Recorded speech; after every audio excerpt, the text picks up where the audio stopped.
நலாஸ் நாட்டு சர்க்கரை நலமுடன் வாழ நலாஸ் இந்தியாவிலேயே நாட்டு சர்க்கரைக்கு ISI முத்திரை மற்றும் அக்மார்க் அங்கீகாரம் பெற்ற ஒரே நிறுவனம். தொடர்புக்கு 9047045000. ஆளுமை மிக்க அரசியல்வாதியாக பியோர் பாலிடிக்ஸ் பயிற்சி பட்டறை, நேரடி இணைய வழி வகுப்புகள். உங்கள் சீட்டிற்கு முந்துங்கள். 7388824242. அனைவருக்கும் மாலை நேர வணக்கம். தூத்துக்குடி மாவட்டம் ஆறுமுகமங்கலம் என்ற கிராமத்தை சார்ந்த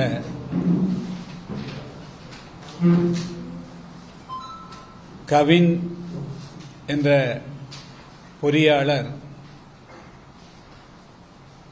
கடந்த 9 தினங்களுக்கு முன்பு பட்டப்பகலில் மிக கொடூரமாக கொலை செய்யப்பட்டார்.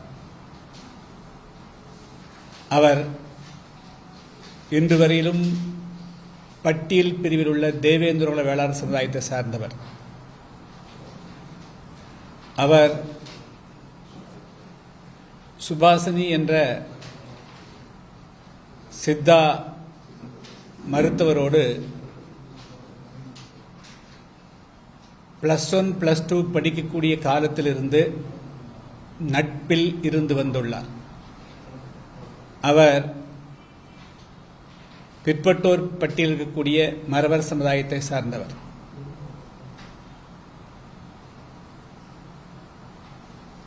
இவர்கள் இருவரும் ஏறக்குறைய 7-8 ஆண்டுகளாக நட்பில் இருந்து வந்துள்ளார்கள்.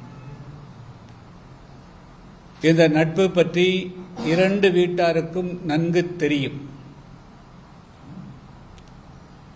அந்த பெண் தனது 27 வயதை கடந்த பிறகும் கூட அவர் திருமணம் செய்யாமல் இருந்த பொழுதே அவர்களுடைய பெற்றோர்கள் அந்த பெண் கவினைத்தான் விரும்புகிறார் என்பதை உணர்ந்திருக்க வேண்டும். ஆனால் கவினுக்கு சுபாசினியை திருமணம் செய்து கொடுத்ததற்கு பதிலாக இன்று அவர் படுகொலை செய்யப்பட்டிருக்கிறார். இந்த சம்பவத்தை முதல்ல நாங்கள் தான் கண்டித்தோம். அதைத் தொடர்ந்து தமிழகத்தில் முற்போக்கு எண்ணம் கொண்ட அனைவரும், சமத்துவ எண்ணம் கொண்ட அனைவரும் கண்டித்திருக்கிறார்கள். இது ஏதோ தமிழ்நாட்டில் முதல் முறையாக நடக்கக்கூடிய சம்பவம் இல்லை. 2011 16 வரையிலும் நான் சட்டமன்ற உறுப்பினராக இருந்த நேரத்தில் இதேபோன்று பல சம்பவங்கள், அதாவது இந்த சாதி மாறி திருமணம் செய்து கொண்டவர்களை அவருடைய குடும்பத்தார் அல்லது உற்றார் உறவினர் அல்லது தங்களுடைய சாதி அல்லது மதத்தை சார்ந்தவர்கள் கொலை செய்யக்கூடிய இந்த சம்பவங்களை கண்டித்து மிகப்பெரிய போராட்டம் நடத்தியிருக்கிறோம். 2016ஆம் ஆண்டு இது குறித்து சட்டமன்றத்தில் நான் தமிழ்நாட்டில் அன்றைய காலகட்டத்தில் 100க்கும் மேற்பட்ட சாதி மாறி திருமணம் செய்து கொண்டவர்கள் கொல்லப்பட்டிருக்கிறார்கள். எனவே இதை தடுப்பதற்கு பிரத்யேகமான ஒரு சட்டம் கொண்டு வரப்பட வேண்டும் என்று நான் சட்டமன்றத்தில் எழுப்பி பேசிய போது அன்றைய முதலமைச்சராக இருந்த காவல்துறைக்கு பொறுப்பேற்றிருந்த மாண்புமிகு பன்னீர்செல்வம் அவர்கள் அதுக்கு அவர் ஏளனமாக பதில் சொன்னார். அன்றே இதனுடைய தீவிரத்தன்மையை உணர்ந்து இதுபோல இளைஞர்கள், பெண்கள் அநியாயமாக படுகொலை செய்யப்படுவதால் தடுப்பதற்கு ஒரு சட்டம் இயற்றியிருந்தால்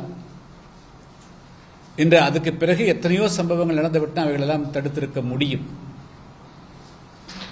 இப்பொழுது கடந்த காலங்களில் திருமணம் செய்து அல்லது வீட்டை விட்டு போனவர்களை தேடி பிடித்து கொலை செய்யக்கூடிய நிலை மாறி இப்பொழுது அவர்கள் 2 பேரும் திருமணத்துக்கு கூட செல்லவில்லை. கவினும் சுபாசினியும் திருமணத்துக்கு கூட செல்லவில்லை. அவர்கள் நட்போடு தான் இருந்திருக்கிறார்கள். திருமணம் செய்து கொள்ளலாமா இல்லையா, அதுக்கு பெற்றோர்கள் சம்மதிக்கிறார்களே இல்லை என்ற அந்த நிலையில் தான் இருந்திருக்கிறார்கள். ஆனால் அந்த நிலையிலேயே படுகொலை செய்ய எப்படி ஒரு குழந்தை சிசுக்கொலையோ அதுபோல அதைவிட கொடுமையாக இந்த கொலை சம்பவம் நடந்திருக்கிறது.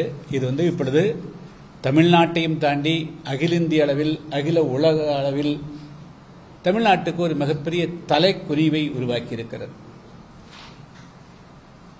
பொதுவாக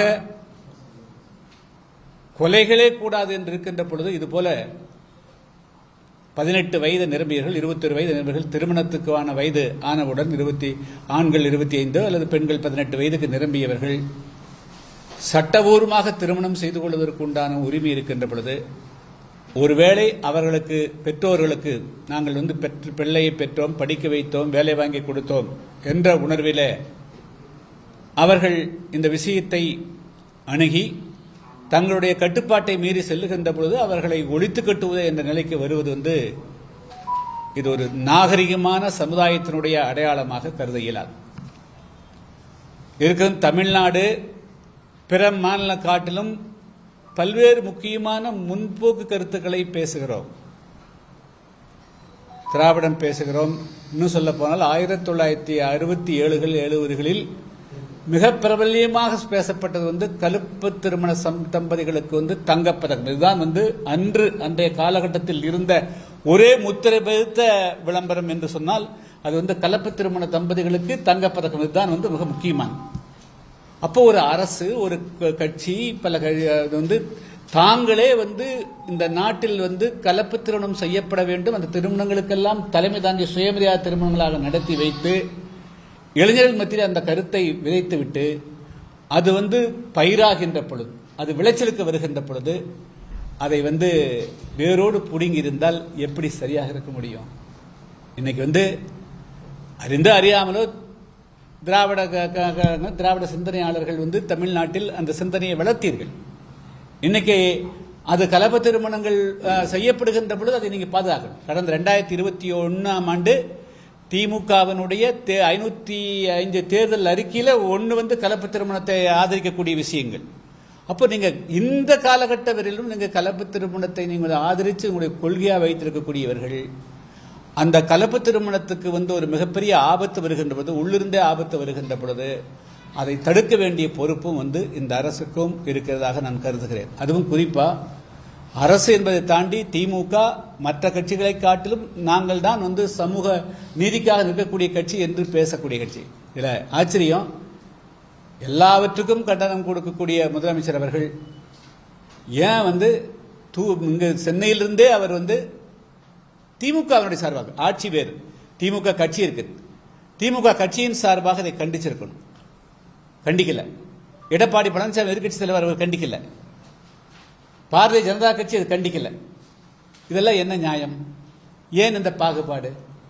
இதுபோல ஒரு மிக முக்கியமாக குறிப்பாக விளிம்பு நிலைக்கு தள்ளப்பட்டிருக்கக்கூடிய மக்கள், இன்னும் பட்டியல் பிரிவிலே நசுக்கப்பட்டுக் கொண்டிருக்கக்கூடிய மக்களுக்கு ஒரு பாதிப்பு வருகின்ற பொழுது கை கொடுக்காமல், அவர்கள் பக்கம் நிற்காமல் நீங்கள் மௌனம் சாதிப்பது என்பது மீண்டும் அந்த கௌரவ கொலைகளுக்கு மறைமுகமான ஆதரவு என்று எடுத்துக்கொள்வதா, இல்லை நீங்கள் கோழைகளாக இருக்கிறீர்கள் என்று நாங்கள் கருதுவதா, அல்லது உங்களை இந்த மக்களை தேர்தல் நேரத்திலே முற்போக்கு பேசிவிட்டு தேர்தல் முடிந்த பிறகு பிற்போக்குத்தனமாக நடந்து கொள்வது என்ற எண்ணத்துக்கு போய்விடுகிறீர்கள் என்று நாங்கள் கருதுவதா?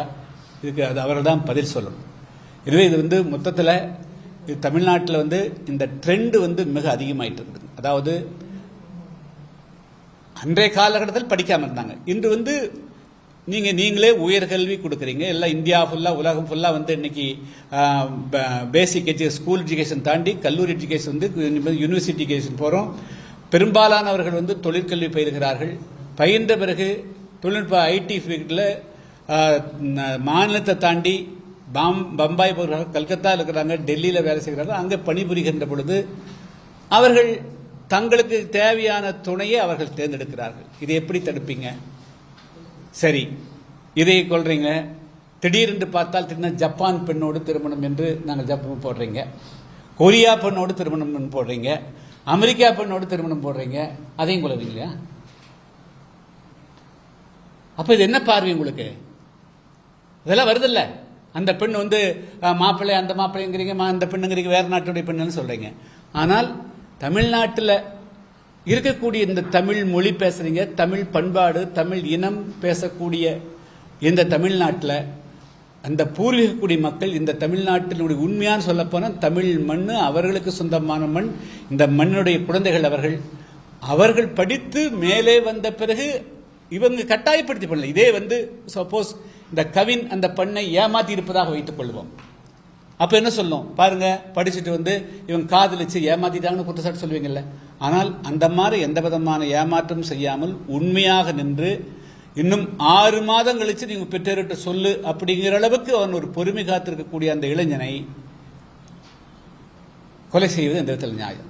இது நான் வந்து அவனுடைய சகோதரன் சுர்ஜித் மட்டும் கொலை செய்ததாக நாங்கள் கருதவில்லை. அவர்களுக்கு பின்னால் ஒரு மிகப்பெரிய சதிகார கும்பல் செயல்பட்டு கொண்டிருக்கிறது.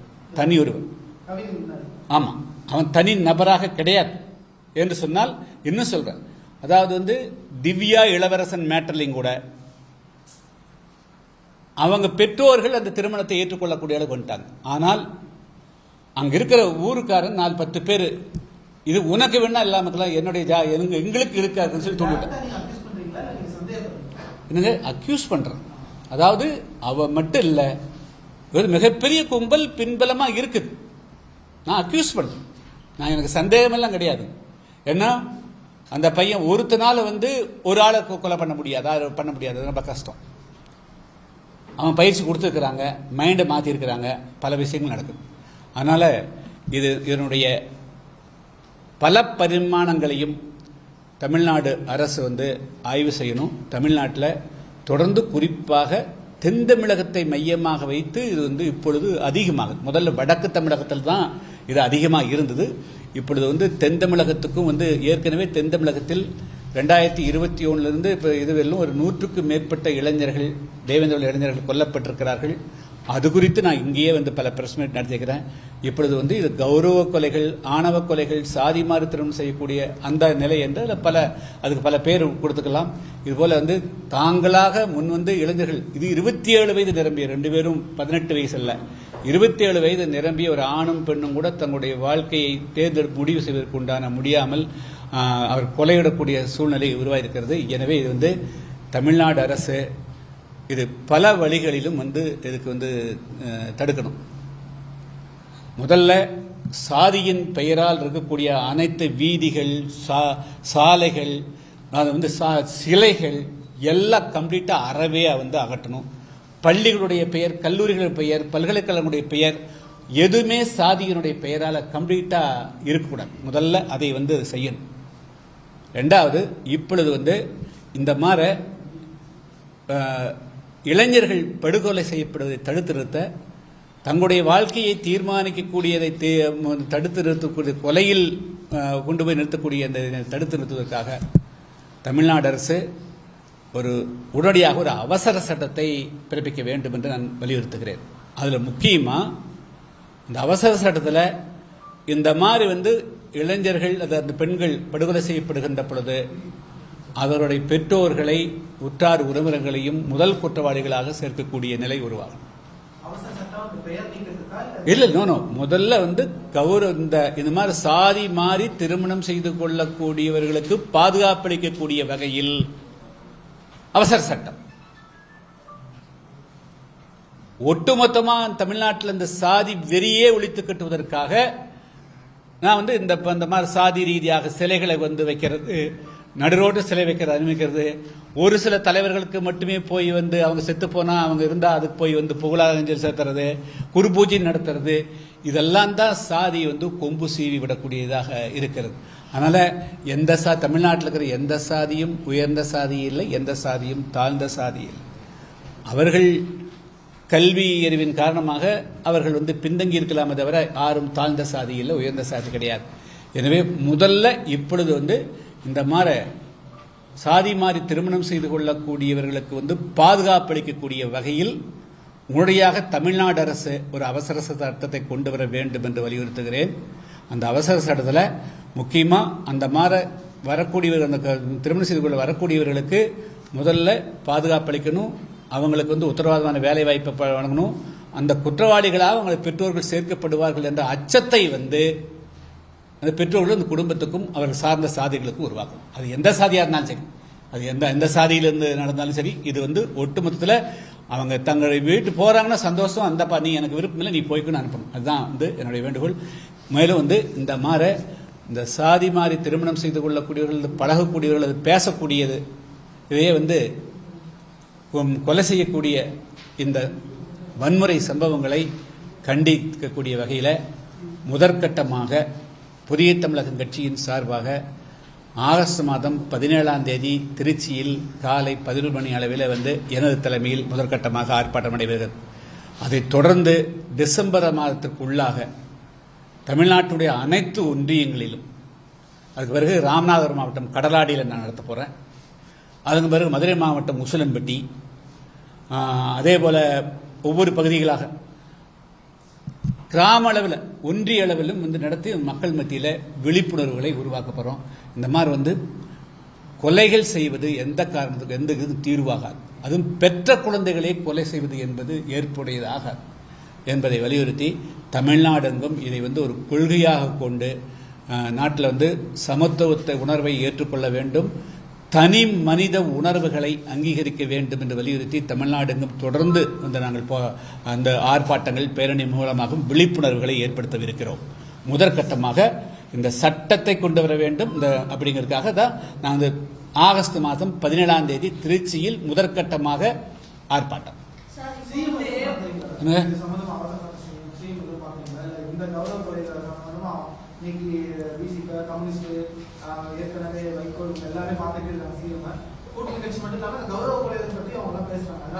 இல்ல, அவர் வந்து இன்னும் ஒரு அறிக்கை அவரே அவருடைய ட்விட்டர்ல என்ன போட்டிருக்காரு, அவர் வந்து என்ன உடல்நலம் விசாரித்தார்னு போட்டிருக்காரு. அச்சா, அவர் வந்து தன்னுடைய பதிவில் அவருடைய உடல்நலம் விசாரித்தார்னு போட்டிருக்காரு. இவர்கள் தான் வெளியே வந்து நாங்கள் வந்து கௌரவ பார்த்தோன்னு சொல்றாங்க. அதனால முரண்பாடு. முதலமைச்சர் அவர்கள் ஒருவேளை ஆபீஸா கண்டிச்சு அவர் வந்து இதுக்காக வந்து எல்லாம் ஆதரவு, எல்லாருடைய ஆதரவும் தேடக்கூடிய நிலைமையில் இருந்தால் போய் பார்க்கிற சந்தேகம் இல்லை. ஆனா இந்த சிபிசி அதுலயே பல கான்ட்ரவர்சி இருக்குங்க. ஏன்னா சிபிசி தலைமை தாங்கக்கூடியவர்களே அந்த சூரத்தினுடைய சமுதாயத்தை சார்ந்தவர்கள் என்ற ஒரு சந்தேகம் இருக்குது. அதனால அதுலயே வந்து பல இன்னும் கேள்விக்குறியெல்லாம் இருக்குது. அதனால வந்து சிபிசிடினால் இது வந்து தீர்வு தராது.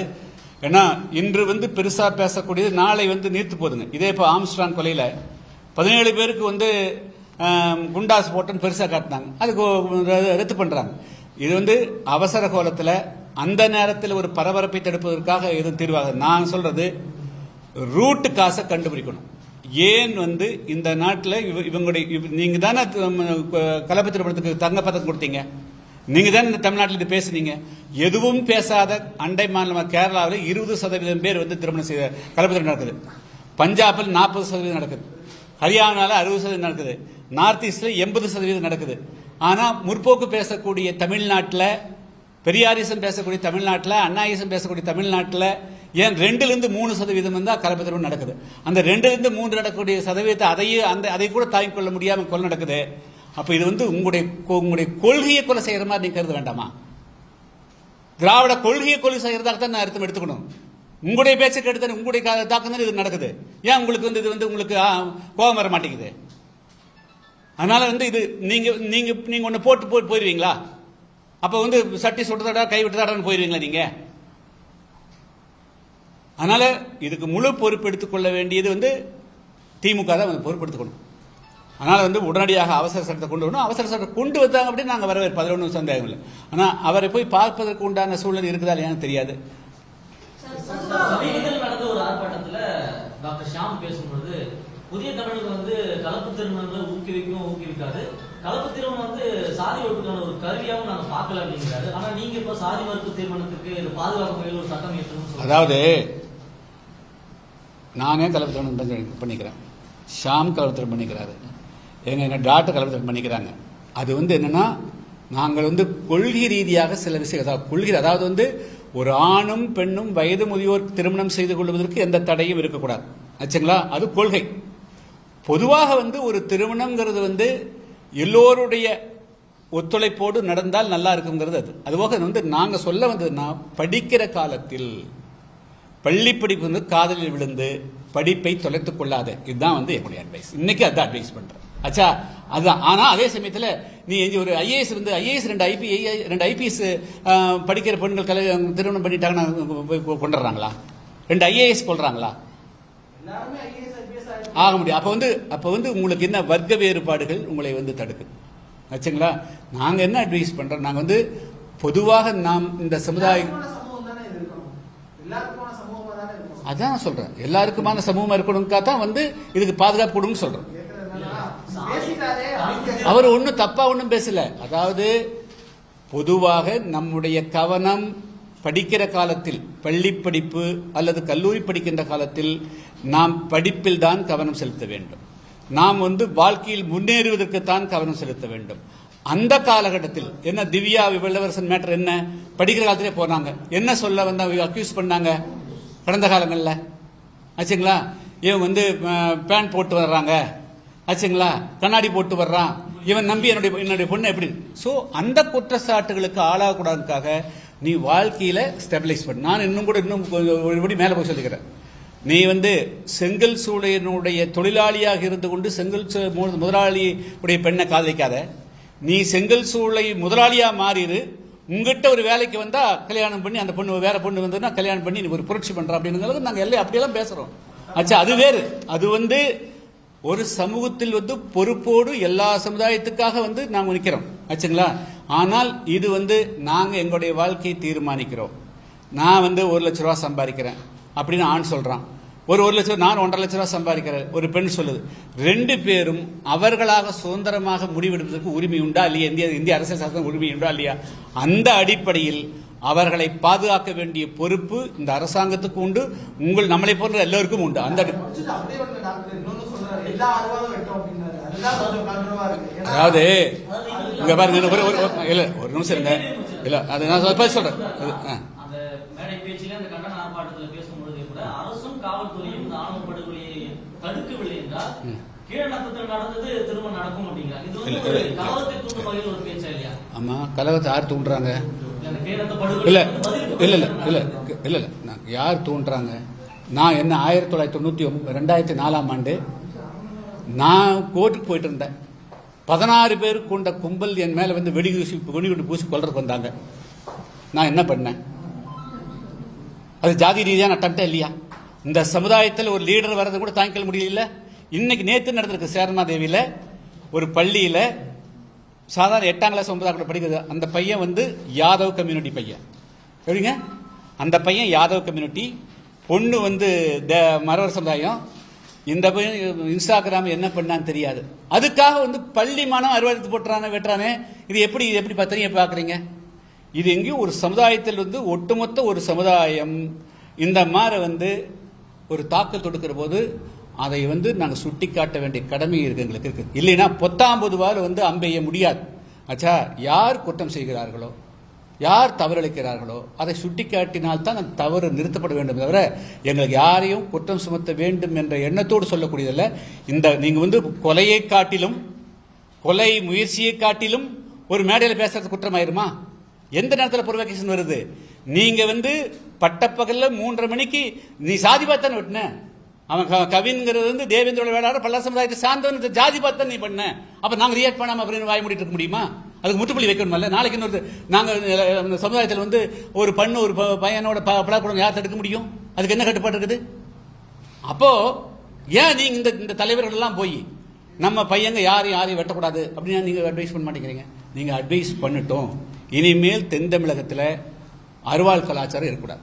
சார், பொதுவாகவே வந்து இப்போ பாதிக்கப்பட்டவங்க தலித் அருந்ததிகள் இவங்க பேரை வந்து நம்ம சொல்லி நிறைய நியூஸ் வந்து நம்ம வந்து வருது, நம்ம கேள்விப்படுறோம். ஆனா யார் இந்த விஷயத்தை தூண்டினாங்களோ செஞ்சாங்களோ அவங்களுடைய சாதி பெயரை வந்து ஏன் வெளியிட மாட்டேங்கிறாங்க?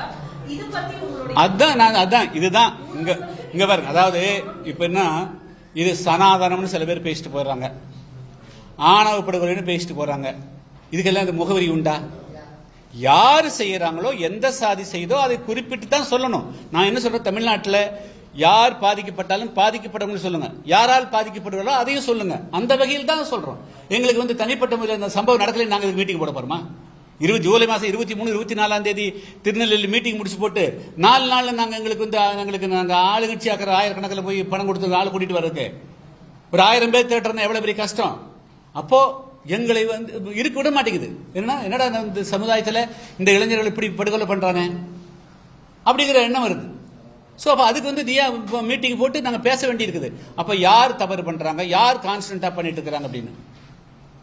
இன்னும் சொல்ல போனா அங்க திருநெல்வேலி மாவட்டத்தில் நடந்த அத்தனை சம்பவத்தை நான் சொல்லட்டுமா? பால்காரனா கொலை பண்றாங்க, கடைக்காரனா கொலை பண்றாங்க, எல்லாத்தையும் அங்கிருந்து வெளியேற்றுறாங்க. அப்ப நான் குறிப்பிட்டு சொல்லாம 19 ரூபாயில் செய்யறாங்கன்னு போயிட்டு இருக்க முடியுமா? அதனால நாங்க அதனால தான் குறிப்பிட்டு பேசுனது, மறவர் சமுதாயத்தை சார்ந்தவர்கள் இது மாதிரி தொடர்ந்து வந்து வன்முறையை ஏவிக்கொண்டே இருக்கிறீர்கள், அது தவறானது, அது திருத்தப்பட வேண்டும் என்ற நோக்கத்தோடு தான் அவர் பேசினாரே தவிர அவர்களை குற்றவாளி கொண்டு நிறுத்தணுங்கிற நோக்கம் கிடையாது. ஆனால் அவர்கள் தங்களுடைய வன்முறை அந்த உணர்வை விடணும். அங்க 4 நேரி அந்த பையனை வெட்டுந்தாரு, அவன் வந்து என்ன குற்றம் பண்ணா? 4 நேரியில பள்ளி மாணவனை பண்ணது யாரு? அதுக்கு சனாதனத்தை சனாதனம் என்னது? எந்த சனாதனத்தை கொண்டு நிறுத்துறது? அப்ப நான் சுட்டி காட்ட வேண்டிய பொறுப்பு இருக்கா இல்லையா? அதுக்காக நீங்க வழக்கு போடுறீங்க, அதுக்காக நீங்க பேசுறீங்கன்னா அதை நாங்க சந்திக்கிறோம். அதனால வந்து இங்க பாருங்க, நாங்க வந்து தூண்டுதல யார் அக்ரஸர், இதை யார் தூண்டது, யார்? ஒன்றுமே இல்லாத விஷயம். கவிஞன் சொந்தக்காரன் கிடையாது, கவிஞன் யாருன்னு கூட தெரியாது. ஆனால் இது வந்து ஒட்டுமொத்த சமுதாயத்தின் மீதான தாக்குதல் நான் கருதுறேன். நீ சாதி, இவன் வந்து இந்த சாதி என்பதற்காக தானே பண்ண. அப்ப அந்த சாதி இது வந்து தமிழ் சமூகத்தை சாதி ஒழிக்கப்படணும்னு நினைக்கக்கூடியவர்கள் நாங்க வந்து முன்னாடி நிக்க, யாரும் முன்னாடி நிற்பாங்க? நாங்க தான் முன்னாடி நிற்க முடியும். நான் விட்டு போட பண்ண யாரும் நிற்க முடியும்? நீங்களே கேட்பீங்கல்ல, என்ன சார் நீங்க எல்லாம் கேட்டீங்களா, வேங்க வெயிலுக்கு குரல் கொடுத்தீங்களா, கேட்டீங்களா இல்லையா? அதே போல தான் வந்து ஒரு இடத்துல எந்த இடத்துல ஒரு பிரச்சனை வந்தாலும் அந்த பிரச்சனை வந்த பிறகு நாங்க வர தவிர நாங்க வந்து பிரச்சனை எடுத்துக்கு நான் போறதில்லை. சார், அரசு தனி சட்டம் வந்து இயற்றும் போது ஓட்டு வங்கி மட்டும்தான் பாதிக்கும் அப்படின்னு நினைச்சிட்டு இவங்க அரசியல்வாதிகள் பின்வாங்குறாங்களா, இல்லைன்னா வேற என்னென்ன காரணங்கள் இருக்கலாம் நீங்க நினைக்கிறீங்க? சார், திமுக அதிமுகக்குள்ள சாதி, அதாவது மாவட்ட அளவில், ஒன்றிய அளவில், கிளை அளவில் சாதியத்தை தூக்கி பிடிக்கக்கூடியவர்களை மிகப்பெரிய பொறுப்பில் இருக்கிறாங்க. அவர்களை மீறி தலைமைகள் எதுவும் பேச முடியறதில்லை தான் சார் பெருசு. கிளை செயலாளராக ஜாதிவாதியாக்குறான், ஒன்றிய செயலாளர் ஜாதி வரியாக்குறான். உதாரணத்துக்கு உங்கள்கிட்ட நான் பல விஷயங்கள் பேசுறேன். 2014 திமுகவோட வந்து நான் நாடாளுமன்ற கூட்டணி இருந்தேன். 2016 சட்டமன்ற தேர்தலில் இருந்தேன். 2019 அதிமுக இருந்தோம். ஒரு மாவட்ட செயலர் அன்னைக்கு வந்து கருப்புசாமி பாண்டியன் 2014 இருந்தார். ஒரு நாள் அந்த மாவட்ட செயலர் எங்கூட வந்து அவங்க ஊருக்கு கூட்டிட்டு போகல. தெரியுமா உங்களுக்கு? அது கலைஞர் சொன்ன பிறகு அவர் நீக்கிறார். இதே மாதிரிதான் வந்து 2019 நாடாளுமன்ற தேர்தலில் தச்சராஜன் வந்து மாவட்ட செயலர் இருந்தான். அவன் வரமாட்டேன் கூட. அந்த அளவுக்கு பாகுபாடு பார்க்கறாங்க. அப்ப எப்படி இந்த கட்சியெல்லாம் உருப்படும்? இவங்களே எப்படி பேசுவாங்கன்னு நினைப்பீங்க? நாங்க எவ்வளவு ஆத்திரங்களையும் கோபங்களையும் அவமானங்களையும் தாண்டிட்டு வந்து நாங்க வந்து இந்த இருக்கிறோம். அதனால வந்து திமுக அதிமுக கட்சிகள் எல்லாம் தங்களை வந்து மறு ஆய்வு செஞ்சுக்கணும். தலைமைகள் வெறும் நீங்க ஓட்டுல ஜெயிக்கிற காலகட்டம் இப்படியே ஜெயிச்சுட்டு போயிடலாம், இப்படியே காலகட்டம் இருக்குன்னு நினைக்காதீங்க. தயவு வந்து உங்களை எல்லாமே நீங்க வந்து உங்களை மறு ரீஸ்ட்ரக்சர் பண்ணிங்க, பார்ட்டி ரீஸ்ட்ரக்சர் பண்ணுங்க. ஏன் வந்து எடப்பாடி பழனிசாமி அறிக்கை கொடுத்து அங்க போயிருந்தீங்கல்ல, இவர் போனார்ல, அப்ப உங்களுக்கு வந்து இந்த சமுதாயம் கோவிச்சுக்கணும். அப்ப என்ன ஆகுது? பள்ளரே பறையரே சக்கரையரை வெட்டினா இவங்க வந்து கோவப்பட மாட்டாங்க, இவங்களை எப்படியாவது தனிச்சுக்கலாம். ஆனா தேவரை வந்து பண்ணா அவங்க கோவிச்சுக்குவாங்க. இன்னும் அவங்க தான் தமிழ்நாட்டு 100க்கு 100 ஓட்டு வச்சுக்கிறாங்களா? பாக்கி எல்லார்கிட்டையும் ஓட்டு இல்லையா? பாக்கி யாரும் ஓட்டு போடுறதே இல்லையா? இதெல்லாம் என்ன பார்வை? இதுக்கு நீங்க திராவிடம் பேசுறீங்க, இதுக்கு முற்போக்கு பேசுறீங்க. ஆனா தயவு வந்து எல்லா திமுக அதிமுக பிஜேபி சொல்றேன். நயினா நாகன் அந்த ஊர் தானே, நீ ஓட்டு வாங்குறீல்ல, நீ ஏன் கட்டிக்க மாட்டேங்கிற ஒரு அறிக்கை கொடுக்கல? அப்போ அந்த தேவர்கள் வந்து யாரு இருக்கக்கூடிய யாரும் நீ கட்டிக்க மாட்டீங்க, கட்சி தலைமை கண்டிக்காது ஆச்சுங்களா? எல்லாரும் சம்பந்தம் எல்லாம் பேசிட்டு போவீங்க. அப்ப நாங்களும் மௌனம் காக்கணுமா? நாங்களும் மௌனம் காக்கணும் இந்த நாட்டில்? அதை எதிர்பார்க்காதீங்க. நாங்கள் வந்து எங்களுக்கு எதிராக வன்முறை கட்டவிழ்த்து விடப்பட்டால் நாங்கள் அதை கண்டிப்போம். அதுதான் வந்து அதை எதிர்த்து நிற்போம். கவினுடைய தந்தை பேசும்போது என்ன சொல்றாரு அப்படின்னா, திருமாவளவன் ஒருவர் கவினுடைய மரணம் வந்து நாடாளுமன்றம் வரைக்கும் எதிரொலிக்கும் அப்படிங்கிறாரு. அப்போ புதிய தமிழகம் கட்சி அந்த இடத்துல ஒரு வலுவெடுத்தது அப்படின்னு ஒரு காட்டுதான். எப்படி புரிஞ்சுக்கிறது? அது டைவர்ட் பண்ண வேண்டாம். அது அவசர சட்டம் கொண்டு வரணும்னு சொல்றீங்க. சட்டம் என்ன காரணி கொண்டு வரும்? ஏன்னா ஒரு வெட்டினா அப்படின்னா மேல குழந்தை பதிவு பண்றாங்க, சட்டம் நடைமுறை இதை வந்து இது வந்து குடும்ப கௌரவம். இது வந்து குடும்ப கௌரவம், சாதி கௌரவத்துக்காகத்தான் வந்து இந்த குணம் இருக்குது. அப்ப குடும்பத்தோட இதை வந்து சேர்க்கணும். அதாவது பண்ணா குடும்பத்தோட சேர்த்தணும். பையன் பண்ணான்னா அப்பா அம்மாவும் சேர்த்தணும். இந்த குடும்பத்தில் அத்தனை பேரும் குற்றவாளிகளாக சேர்க்கக்கூடியதுதான் அந்த சட்டம். ஏன்னா ஏற்கனவே வந்து 1989 வன்கொடுமை தடுப்பு சட்டத்தில் பியூனிட்டிவ் பனிஷ்மெண்ட் உண்டுங்க. பட்டியலின மக்களுக்கு எதிராக வந்து இது மாதிரி வன்முறைகள் நடந்தால் அந்த ஊரவே குற்றவாளியா அறிவிக்கலாம்னு இருக்குதுங்க. இந்த ஊரவே ஊர் மேலே கேஸ் போடலாம்னு இருக்குது, கருத்து இருக்குது. அவங்களுக்கு துப்பாக்கி வழங்கணும் கூட இருக்குது. அது தெரியுமா உங்களுக்கு? 1989 SC/ST ஆக்ட், அட்ராசிட்டி ஆக்ட் படி அவருடைய பாதுகாப்புக்காக துப்பாக்கி வழங்குவதற்கு கூட சரத்து இருக்குது. ஆனால் சட்டத்தை இடம் இல்லைன்னு சொல்ல முடியாது. இது வந்து ஏன் வந்து அவசர சட்டம் தேவைப்படுதுன்னு சொன்னால், இது குடும்ப கௌரவம் என்ற அடிப்படையில் அந்த பெண்ணு மீறினாலோ ஆண் மீறினாலோ அப்பா அம்மா அண்ணன் தம்பி மாமன் மச்சான் உற்றார் உறவினர் அனைவரும் சேர்ந்து கூலிப்படையும் சேர்த்தி கொண்டு இந்த கொலை நடைபெறுகிறது. எனவே இது அனைவருக்கும் உள்ளடங்கி இந்த சட்டம் செல்லும் பாயும் என்ற ஒரு அச்சம் வருகின்ற பொழுது கொலைகள் மிக விரிவாக குறையும். அது கூட அவங்களோட சொத்துக்களை பறிமுதல் செய்யணும், அவங்கள படிப்புகளை பறிமுதல் செய்யணும். இது மாதிரிலாம் ஒரு எக்ஸ்ட்ரீமா போகணுங்க. சாதியவாதிகள் வந்து ஓட்டுக்காக வேண்டி எங்களை யூஸ் பண்ணிக்கிறாங்க அப்படின்னு சொல்லிட்டு தாழ்த்தப்பட்ட சமூகத்துக்கு நம்ம எந்த அளவுக்கு விழிப்புணர்வு ஏற்படுத்த, தாழ்த்தப்பட்ட வார்த்தை பயன்படுத்தாதீங்க. ஒடுக்கப்பட்டவர்கள், தாழ்த்தப்பட்டவர்கள்னா வந்து அவங்களை இது பண்ணி சொல்லல, அம்பேத்கரே அந்த மாதிரி தான் குறிப்பிடுவாரு பல இடத்துல. நான் அதை மீன் பண்ணி தான் சொல்றேன். சோ இவங்க வந்து நாம இன்னும் எவ்வளவு ஒற்றுமையா இருக்கணும் அப்படிங்கறத வந்து மேலோங்கி எடுத்து செல்லணும் நீங்க நினைக்கிறீங்க? ஏன்னா அவங்க தான் அதுக்கான விழிப்புணர்வு அதிகமா தேவை. டெஃபினட்டா. அதாவது சிறு சிறு சலுகைகள் அல்லது அவருடைய ஏமாற்று வார்த்தைகளை நம்பி ஏமாறக்கூடாது. அது தேசிய கட்சியோ மாநில கட்சியோ இவர்களெல்லாம் இவங்களுடைய உண்மையான சொரூபத்தை தெரிந்து கொண்டே, அவர்கள் யார் என்பதை தெரிந்து கொண்டே அவர்களான உறவு வைக்கணும் தான். அதான் அதில் அந்த கட்சிகளுக்குள்ள போய் கரைஞ்சு போயிடாம, அவர்கள் சொல்லக்கூடிய வார்த்தைகளால் ஈர்க்கப்பட்டு அழிஞ்சு போயிடாம, அவர்கள் யார், நாம் எப்படி இருக்கணும் அப்படின்னு வந்து நெருப்புக்குள்ள வந்து ஒரு பொருளை சூடு பண்ற போது நெருப்புக்குள்ள காய்ந்து போகாம தள்ளி நின்று குளிர்காயிற மாதிரி பண்ணிட்டு போகணும். அவ்வளவுதான். சார், ஒரு அறிக்கை ஒன்று கண்டன அறிக்கை பதிவு பண்ணியிருக்கீங்க சுஜித் மரணத்தை தொடர்ந்து. அதுல வந்து அமைச்சர்களும் புதிய புரோக்கர்களும் போனதுக்கு அப்புறம் தான் பாடி அவங்க அப்பா வாங்கினார், உறுதியா இருந்தாருன்னு சொன்னீங்க. யார் அந்த புரோக்கர்? ஏன் இவ்வளவு உறுதியான ஒரு மனிதனால அங்க மட்டும் சூசகமா வருது வார்த்தைகள்லாம்? அது போட்டா பார்த்தா தெரிஞ்சு போச்சுல்ல. போட்டோவே சில விஷயங்கள் படத்தை பார்த்து தெரிஞ்சு கொள்ளுங்கிற மாதிரி படமே இருக்குது இல்லைங்க. அது மாதிரி வேணும் சொல்றது இல்ல. அதுல படம் பார்த்து கதை சொல்லுங்கிற மாதிரி படத்தை பார்த்தாலே தெரிஞ்சு யாராவது அமைச்சர் இருந்தாங்க, யாரோட புரோக்கர் இருந்தாங்க, ரெண்டாவது புரோக்கர் யாரு, முதல் புரோக்கர் யாரு அப்படிங்கிறது தெரிஞ்சிருமில்ல. அவங்க அப்பா உறுதியாத்தான் இருந்தார். அந்த 4 பேரும் அப்பா உறுதியாத்தான் இருந்தார். நான் வாங்க மாட்டேன், அந்த தாயை அந்த அம்மாவை கைது செய்வது வாங்க மாட்டேன் தான் இருந்தார். போய் எல்லாரும் சுத்தி சுத்தி குட்டி போன மாதிரி சுத்தி சுத்தி வந்து நாங்க பாத்துக்கிறோம். நாங்க இவங்க என்ன பார்ப்பாங்க? இவங்க என்ன பார்ப்பாங்க? எத்தனை நாள் பார்த்துருக்காங்க? எந்த விளக்கில் பார்த்துருக்காங்க? அன்னைக்கு வந்து இந்த மந்திரி அமைச்சரை கூல் பண்றது அல்லது அவங்ககிட்ட சில சலுகைகள் எதிர்பார்த்து அந்த பாடி அங்கிருந்து வாங்கி பாடி வேண்டியா தான் செயல்படுறாங்க. தவிர என்னது, இங்கிருந்து போனவர்கள் நாங்கள் உங்களோடு நிற்போம், அதோட ஒரே வரி வந்திருக்கணும். உங்களோடு ஆரை பார்க்கணும். நீங்க அமைச்சரோட போய் பாருங்க. அமைச்சர் உங்களுக்கு என்ன சம்மந்தம் இருக்குது? நீங்க தனி கட்சி தான் நடத்துறீங்க, தனி இயக்கம் தான் நடத்துறீங்க. அவங்களோட உட்காந்து பேச வேண்டிய அவசியம் வந்தது. நான் மக்களை சந்திக்கிறோம், அவருடைய கோரிக்கை அவர் பேசுறார், அவர் பேசுறது நியாயம் இருக்கும். நாங்க இவங்களுக்காக போராடுறோம். அப்படி ஒன்றும் போராடலையே. Okay, thank you.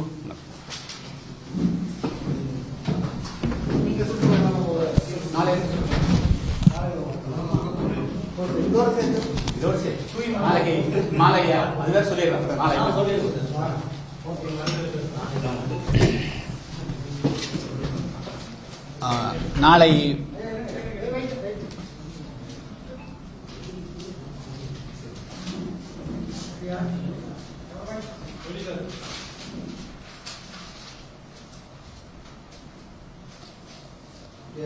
கவின் உடைய மரணத்தை தொடர்ந்து தமிழ்நாட்டில் பலரும் வந்து சென்றாங்க. புதிய தமிழ் கட்சியின் சார்பாக வந்து நான் என்னுடைய முதல்வர் வந்து ஷியாம் அவர்களை அனுப்பிவிட்டு அவர் கூடவே 2 நாள் இருந்தார். அதுக்கு பிறகு ஆர்ப்பாட்டம் பண்ணாங்க. இப்பொழுது வந்து கவினுடைய சொந்த ஊரான ஆறுமுகமங்கலத்தில் நாளை மாலை 4:30 மணிக்கு இரங்கல் பொதுக்கூட்டம் நடைபெறுகிறது. அதில் நான் கலந்து கொண்டு சிறப்புரையாற்றுகிறேன். அது தொடர்ந்து 7 நாள் சுற்றுப்பிரயாணம் நான் தூத்துக்குடி மாவட்டம், தென்காசி, ராமநாதபுரம், மதுரை மாவட்டத்தில் 8 நாள் சுற்றுப்பிரயாணம் வச்சிருக்கிறேன். தொடர்ந்து எங்களுடைய சுற்றுப்பிரயாணம், தேர்தல் சுற்றுப்பிரயாணம் நடைபெறுகிறது. இது அப்படியே எலெக்ஷனுக்காகவே இது ஃபர்ஸ்ட் ஒரு இது சும்மா எல்லா மக்களையும் சந்திக்கிறது தான். தொடர்ந்து ஏற்கனவே இது 4வது சுற்றுப்பிரயாணம். துரு தமிழ்நாடு போயிட்டு ஒரு 2 நாளைக்கு ஒரு மாவட்டத்தில் 2 நாள். சார் அதுக்கு ஒன்றும் அவசரம் இல்லை சார். Okay, thank you.